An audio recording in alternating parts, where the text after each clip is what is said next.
Oh, hey everybody. I'm looking for a filter because, oh, that's not what I want. Because as you know, or don't know, your girl is sick. And I don't want to look sickly on camera, but I can't figure this out. So I'm going to just give it to you raw and uncut, natural. Really quickly, before we get started, a few things. So last week, I spoke to Amelia Fortes. We talked about shifts in our lives and how they manifest. And I said, I believe that when I get sick to the point that I'm like taken out of commission, that I know that something needs to change in my life. And don't you know,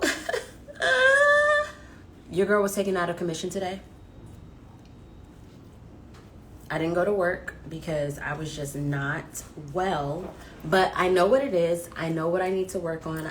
There have been things that I've been obsessing over that I just need not be obsessing over anymore. So I'm going to release them and, do the work to ground myself and shift my energies.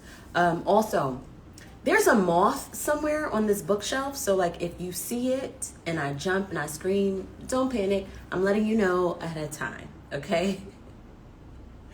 I don't know what is happening, but for some reason, I keep seeing moths in my home. Like a lot of them. Like that's like the third one I've seen this week, and I kind of had enough. But yeah, I don't know where they're coming from. I hope it doesn't like jump in my hood or anything. I think it's the same moth. No, it's not the same moth because I've killed them. But thank you. That's my daughter. For those of you who don't know, my daughter's here. She likes to jump in on my conversations, but she is eating dinner and then has to get ready for bed and do homework, finish homework, right? Yes. So, yeah, I'm excited to be here today. And if you're watching the flyer, you got the reminder. Today, I will be interviewing the CEO of Locknificent Festival, which takes place this Sunday, September 24th. Her name is Lovaeta Amoako. I hope I said that correctly. And I'm going to just go ahead. What's up? Oh, what's up, guys? I'm going to just go ahead and bring Lovaeta in, and then we can get to chatting. Hold on.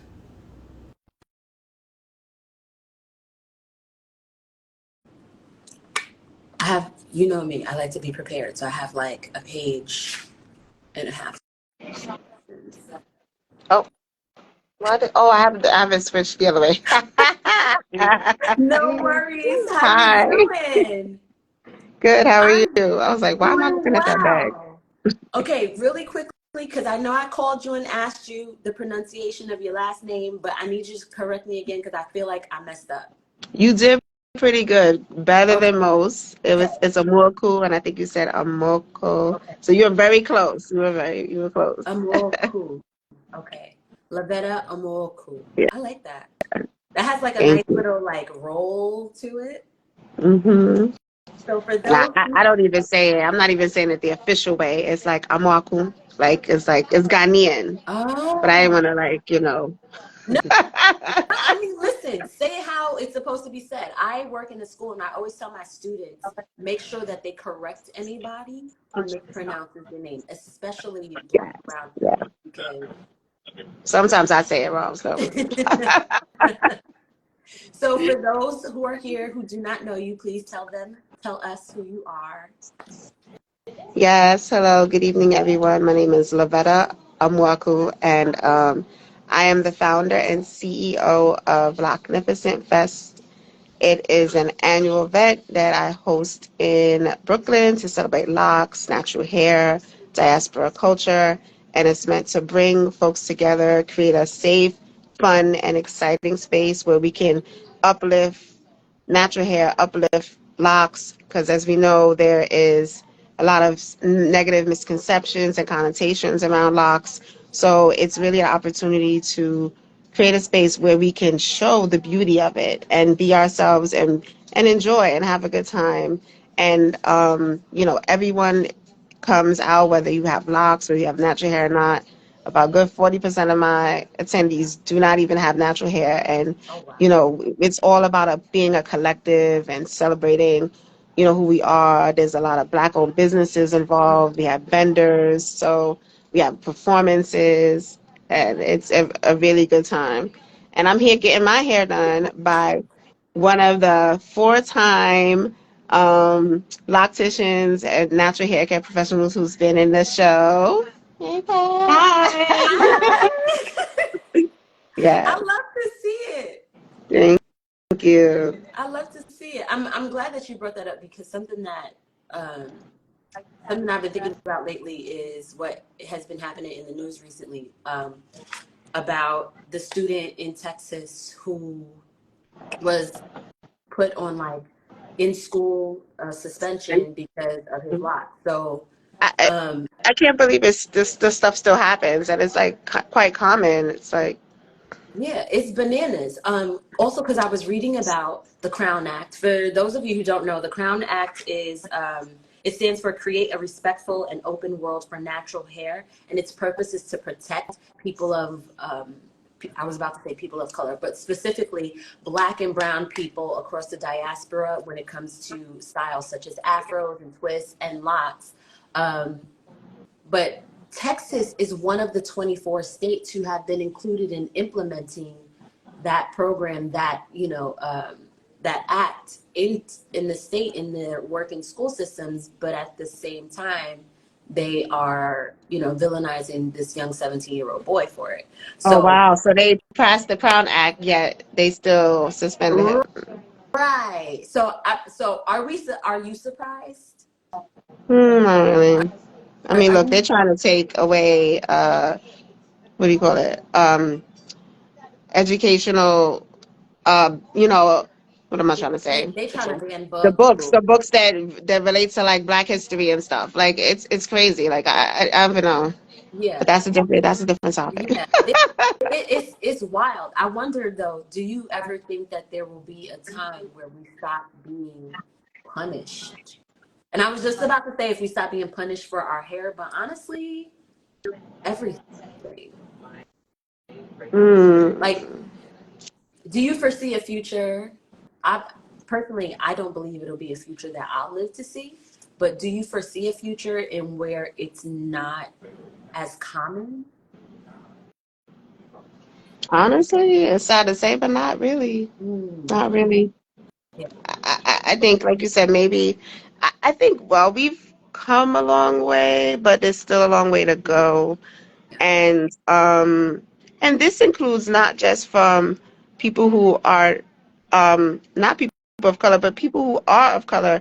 Like sometimes we have an issue around praising who we are, praising and acknowledging that our hair is beautiful, right? And being in our natural state is not, oh, my natural hair doesn't work for me and stuff Mm, like that. And to each his own. yeah. I'm not saying anyone should rock locks, should not rock a weave, whatever. But I'm just saying one thing we should learn to do is love ourselves for who we are and accept our natural selves. And I think that's one thing about locks. It's a journey, it's a process, and you have to step into that and own it. And you may even be doing it on the way, like that whole, oh, my hair, the ugly phase, and this, that, and the third. Mhm. It's not easy in the beginning, but I always tell people, it's a struggle, but it is worth it. Yeah, At least I feel like it's worth it. I agree. But I digress. But also to say, will we see a change? I think, and we could be hopeful, but I think it's going to take more time. I think we're moving in the right direction and doing the right things, like having an event like Locknificent, like Mhm. having other natural hair events. There's Lockfest happened a couple weeks ago, or last week actually. And then, other natural hair events where we get to uplift that culture, uplift that beauty, and bring. And the other thing is to bring people who have the misconceptions. They need to be there because the most of the people who go, we know Right. we know It what it doesn't is, have right? to be explained. So Yeah. it's really about also exposure, like creating exposure for other people who may not know and understand. You know, like some of my, I'm half Ghanaian. My dad's from Ghana, and I've gone to Ghana a number of times, and I think, unfortunately, like the older generation, they have misconceptions around locks. Really? Yeah, like, and when I went there for the first time, people were like, "Oh, are you a Rasta? Do you smoke?" Uh-huh. And stuff like that. So, even for my dad, I think it's been kind of a learning experience to see me create an event of this magnitude focused on like showing the beauty and essence, and that's just for other people too, other relatives. So it hits close to home, you Okay. know. Wow. I mean, that's surprising, but I totally understand it. From my background, I'm from New York. My family's from the South and New York, but very early on, you know what? I, it, I, I'm stuttering because I don't even know where to begin. Very early on, it was my dad who was kind of just like, "Oh yeah, I'm gonna go get locks," and then after my dad got it, my brother got it, and then my cousin got it, and then it was like the thing. And I don't really remember because my grandmother was very, very particular about hair because she's, from the South and she grew up in the church and there are ways that you do things. But I always remember, I don't really remember her being like, "Don't get locks, why'd you do that?" But more of like, "Why do they look like that? Like, can't you just clean them up and make it look nice?" Uh, Hmm. Hmm. I wonder what your relationship was like with your hair growing up, and how did your relationship with your hair when you were growing up? How does it transfer into how you feel about your hair now? Is there a difference? So growing up, I'm from New York City as well, and at a young age, you would see a lot of um, black girls relaxing their hair. I remember in elementary school, as early as elementary school, folks had relaxers, and my mother was a big proponent of not relaxing my hair. She did not let me relax my hair. Uh-huh. I think I didn't relax my hair until maybe sophomore or junior year of high school, which for some that was late, Yeah. right? You know, and even that, I remember it was actually I did it when I was away visiting my dad, and I told her I'm gonna get a relaxer, and they relaxed my hair. My hair was super coarse, super thick, Mhm.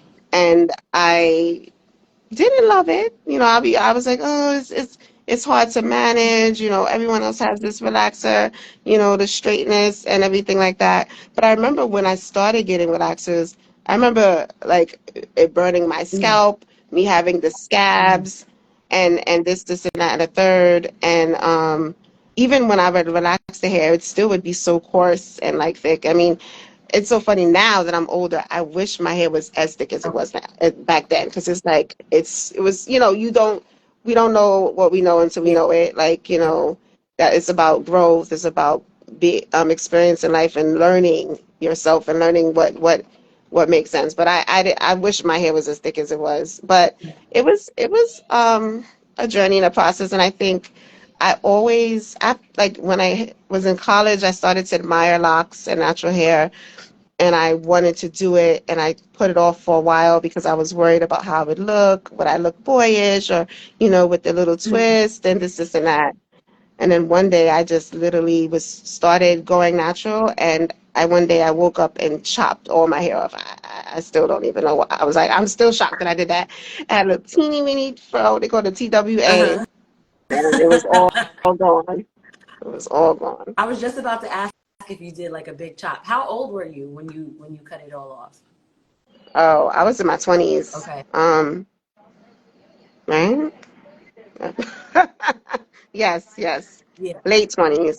Okay. Yeah. Hmm. The first time I cut mine, I was 19 and I cried. I remember I sat in the barber's chair and I like bawled. I was at a barber shop in the Bronx. My homegirl was with me and I was like, I think I'm going to cut my hair because I had been getting it relaxed for so long that it just didn't feel like it was real. Like parts of it were breaking. And I think that I cried when I cut it off because I believe that it was like I wasn't going to be as beautiful anymore because I didn't have hair. Hmm. Um, how important is your hair to who you are and your identity? Um, it's super important, and I think, that's a good question. I don't let it identify who I am completely, right? Like it's a part of me. I think it is a reflection of me, and that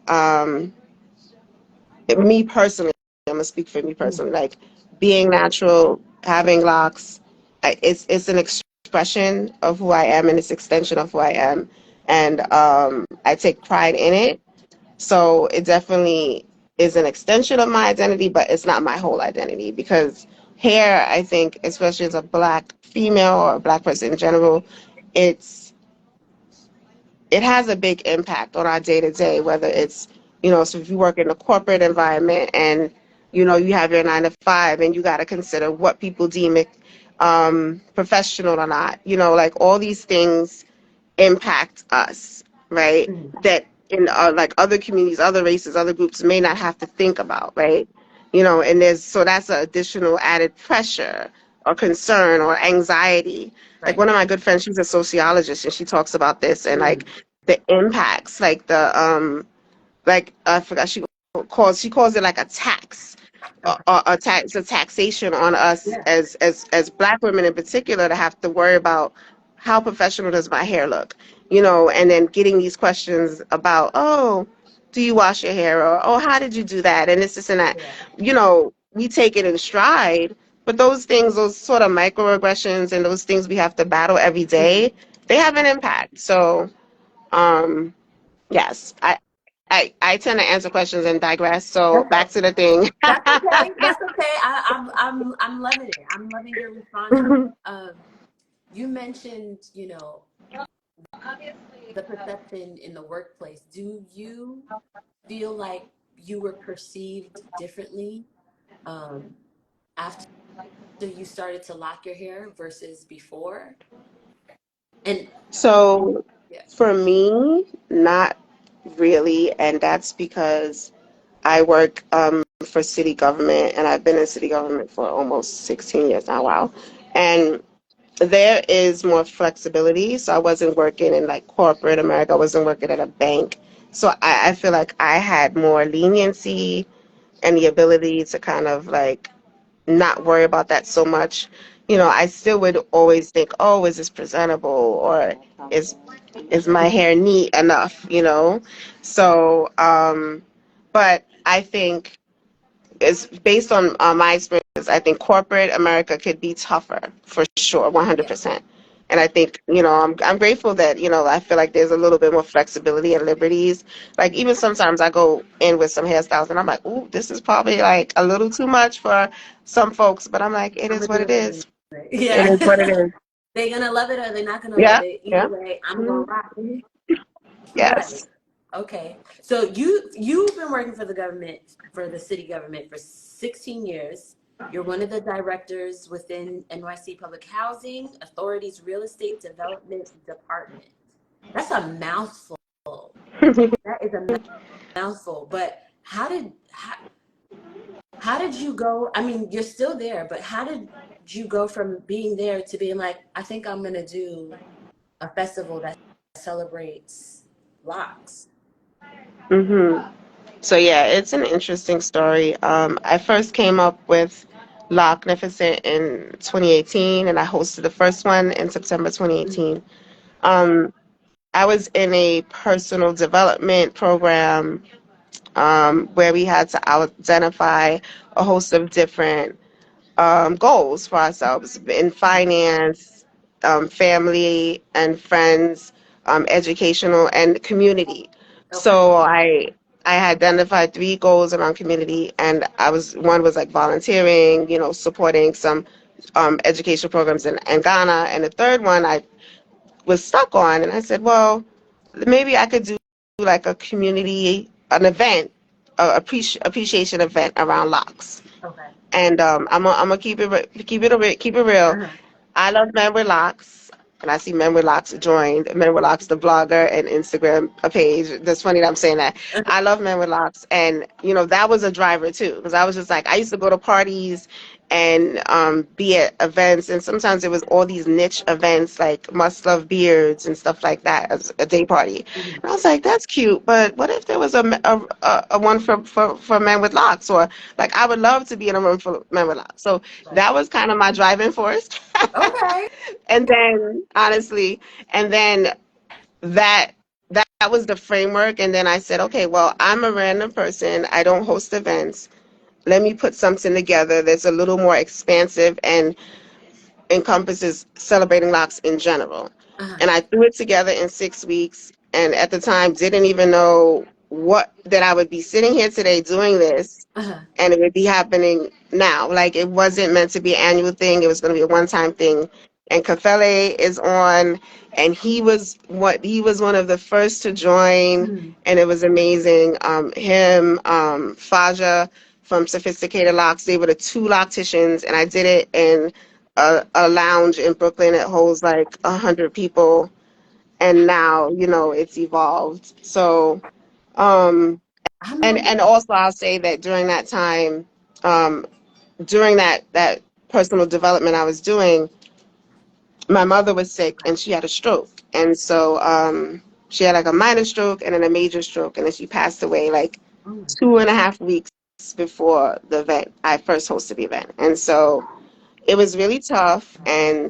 But and ironically, I didn't even think to like cancel the event, but it's been something that's been growing and I pour into it and I'm grateful for it. And Mhm. I'm grateful that I'm able to kind of do it. And I kind of, reminds me of my mom. I do it for her. She had locks when I was young in the 90s Okay. when, she was always a progressive. Okay. So, and I think she's definitely had a lot of influence on my love for locks and love for like natural hair, and also like, the diaspora and our culture. So. I love that. I love that.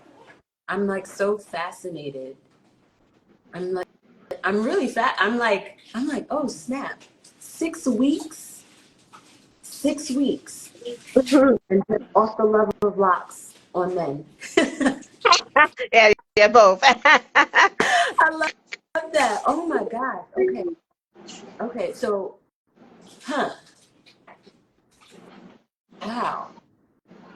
Also, I'm gonna call you after call and check in, but I want to know more about the personal development workshop. But I'll call you for that. Um, I said hi. He loves you. I just like lost my train of thought. I'm just like, oh snap.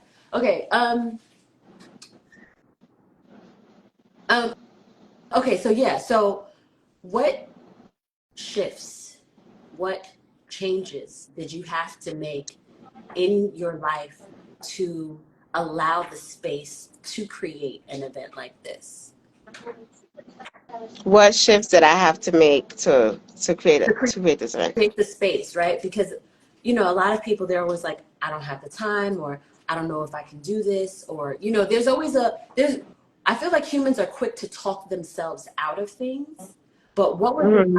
force to talk you into it? Like, what were the things that you were saying to yourself for someone who didn't have experience in, doing events? What changes did you have to make within yourself, your life, your self talk, um, that pushed you to actually doing it and doing it for so long? That's a really good question. And I still have to do self talk and still have to Mhm. shift.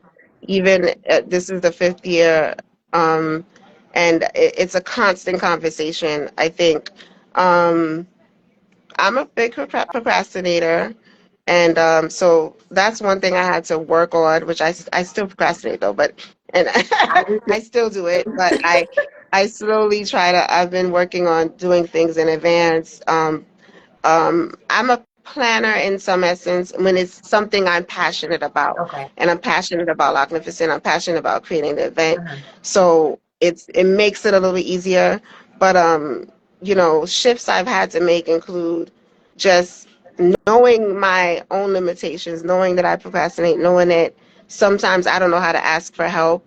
Mm-hmm. So, and sometimes I take on too much and I take on the event. Like I'm kind of like, I have friends, I have supporters, I have people who show up and I'm grateful for them. Uh-huh. I have all the participants, they show up and they show out. But like I really do run like the whole thing By yourself. like myself, right? Like and I tap into people like at least like, a month out and stuff, but I need to that's one thing I'm still learning to shift. Like I want to grow and I want to do a lot more and I need to tap in and know that I got to release responsibility. And I'm working on that and I'm doing that this Sunday, so that I can experience the event. So that's one thing that has definitely had something that I have to shift around Mm-hmm. and work on. And I constantly do it. Okay. Final questions. What do you love about yourself? What's one thing that you absolutely love about yourself that you know that like no regardless of anything, like that is me. Like I love that about me. I love that I'm a black woman. Um, um, I think black women are powerful. I think we embody like heart and soul and like caring caring for us. It's not always ourselves. Sometimes we put other people first, but we care for people. And everyone knows black women are amazing. It's true. Like even when they don't want to admit it, it is what it is. I love about myself that I like to joke about it that I'm literally. Oh, y'all see the hair? Oh, the I got hair is distracted. good. All right I now. haven't even looked at my hair really. It Um, looks so good. I'm ready. I'm I'm ready. no lie though. I'm a little jealous because I don't have any. So That beautiful. It's beautiful. I want to grow it out though, but it's gonna be a process. I know. I just know because I've tried to grow it out before, and I get like a good like 2 inches, and then I'll be like, I think I might have to cut it again. But we're gonna try. I'm gonna try again this fall. We'll see what happens. We'll see what happens. Yeah. See, the other thing I was gonna say that I love about myself is that, so I joke about it that I'm literally African American. So my mom was African American, Mhm. born and raised here in New York, family from the South. My dad is from Ghana, West Africa. So I'm literally African American.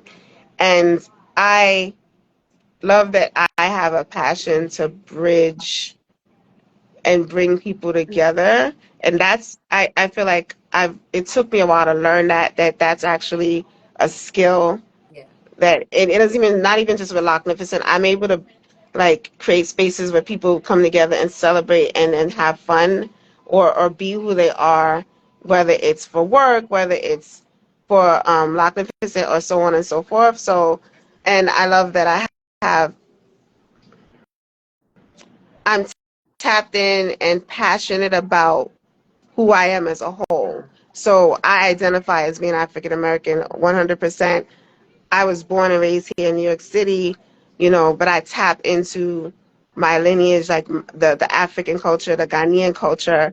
I cannot speak the language, but it's Not yet. it's a, right, not yet. It's a journey and it's a Yeah. process. And one thing I always try and do is like, because I have a lot of friends. Some are African American, some are Caribbean, some are African, and sometimes there's these conversations around, oh, we so we're divided sometimes. Some of Sorry. us know what unity looks like, but other people don't. Right. And I'm always the type of person that wants us to come together and be one community.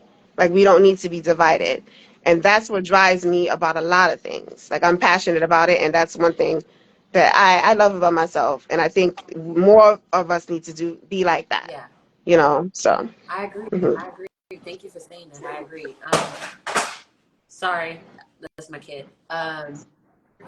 Yeah, I think that so at some point in the future, I'd like to have a discussion about the diaspora and unity within the diaspora. But we could save that for a whole other day. And I want to do like a panel. But anyway, I'm getting ahead of myself.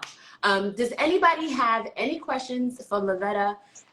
Not There's been some questions coming in. There's some questions coming in. I see y'all asking how y'all can perform at the event. How can y'all be a part of the event? And you can send an email to locknificentfest@gmail.com for more info about participating this year and next year. Just keep in mind, this year's event is happening this Sunday, September 24th. So if you're interested in participating, you might want to send that email now because it's a Wednesday.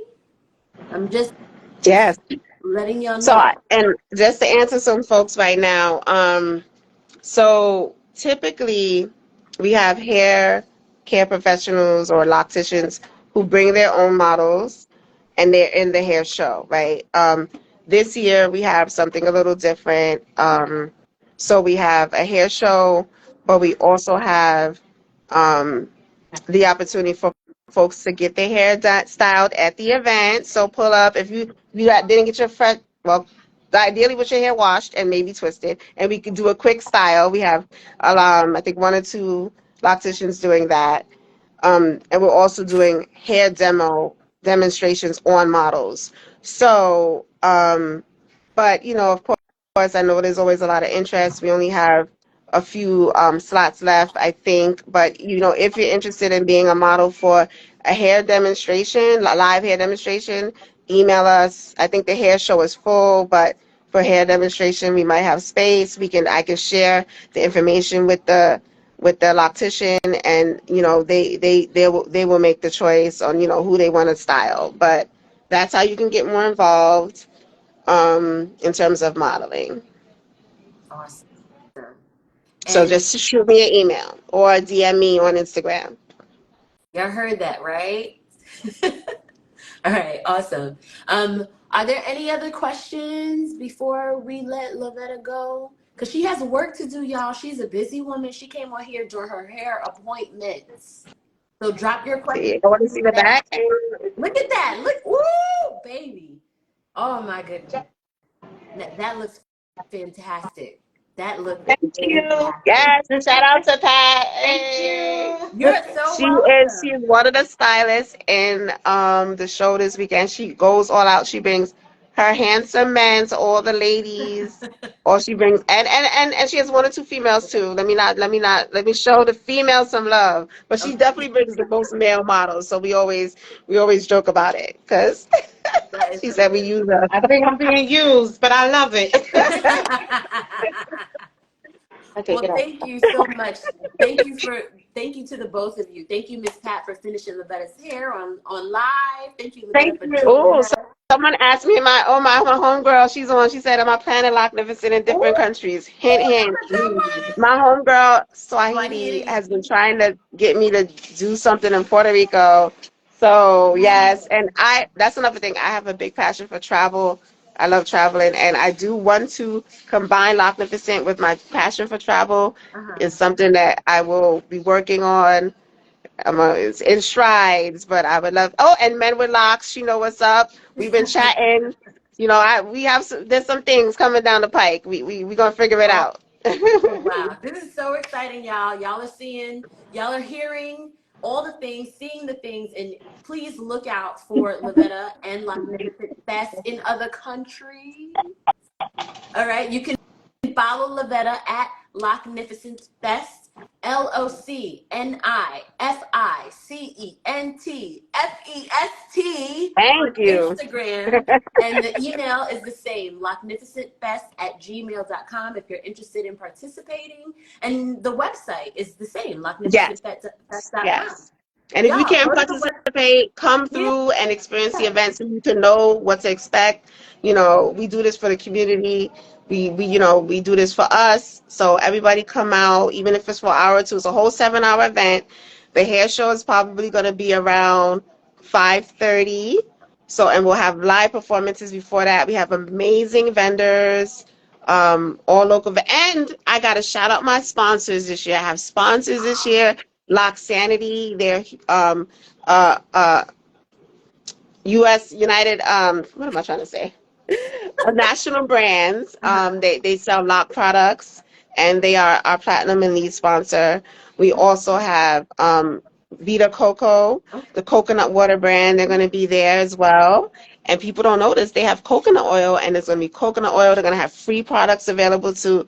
Yes, they have coconut oil. I did not, I did and not yes, know that. I only thought and it was that's what they told me. I mean, they're trying to get that on the map, and this is the perfect place. that. So, Okay. and we also have BK Reader. They're online digital newspaper, black woman owned, been around 10 years. They are also a sponsor.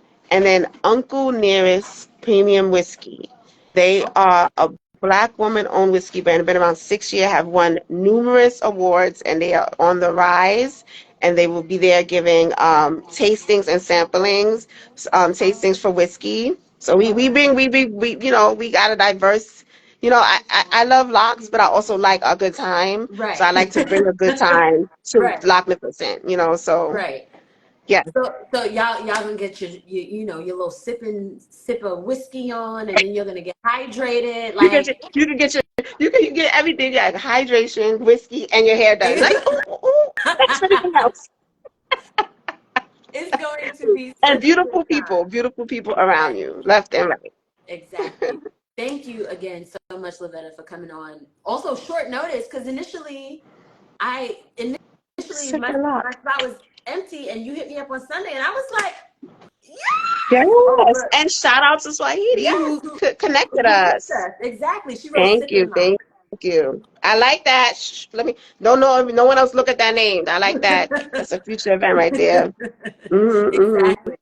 All right. Thank y'all again for tuning in, and I will see you again next week. Have a beautiful week, Thank y'all. you, Rashida. Thank you so much. It was a pleasure speaking with you. Appreciate it. And Thank you hopefully I'll so see you much. on Sunday with your daughter. She's welcome. Y'all both can come. Yes, it's kid friendly this year. The venue said they we can, children can come. So I'm Okay. not sure how old she is, but yes.